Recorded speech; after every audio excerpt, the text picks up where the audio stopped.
আসসালামু আলাইকুম। আজকে জানবো বয়সের সাথে সাথে মেয়েদের প্রজনন ক্ষমতা কমে যাওয়ার কারণ। একটি মেয়ে শিশু জন্মের সময় নির্দিষ্ট সংখ্যক ডিম্বাণু নিয়ে জন্মগ্রহণ করে। প্রতি মাসের মাসিক চক্রে একটি করে ডিম্বাণু পরিপক্ক হয়। এর সঙ্গে আরো কিছু ডিম্বাণু এই প্রক্রিয়ায় পরিপক্ক হওয়ার আগেই নষ্ট হয়ে যায়। ফলে বয়সের সঙ্গে সঙ্গে ডিম্বাণুর সংখ্যা কমতে থাকে।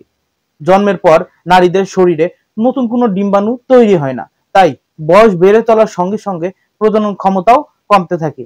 একটি মেয়ে শিশুর জন্মের সময় প্রথম দিকে ডিম্বাশয়ের পরিমাণ থাকে 10 থেকে 20 লাখ। ধীরে ধীরে এই শিশু প্রাপ্তবয়স্ক হয় বা মাসিকের সময় হয়, তখন মেয়েদের ডিম্বাণুর পরিমাণ হয় 40,000। 30 বছর পেরিয়ে গেলে প্রজনন ক্ষমতা প্রায় 50% কমে যায়। 35 বছর পর ডিম্বাণুর সংখ্যা কমে যায় আরো বেশি। যদি প্রথম সন্তান জন্মদিন করে 32 বছর পরে, তাহলে জন্মগত ত্রুটিযুক্ত এবং ডাউন সিনড্রোম বেশি হয়। 32 বছর বয়স থেকে উর্বরতা কমতে শুরু করে। 37 বছর বয়সে গিয়ে তা আরো কমতে শুরু করে।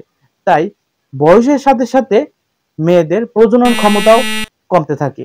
তাই আগেভাগেই বাচ্চা নেওয়া এবং বাচ্চা নেওয়ার প্ল্যান করা খুবই জরুরি।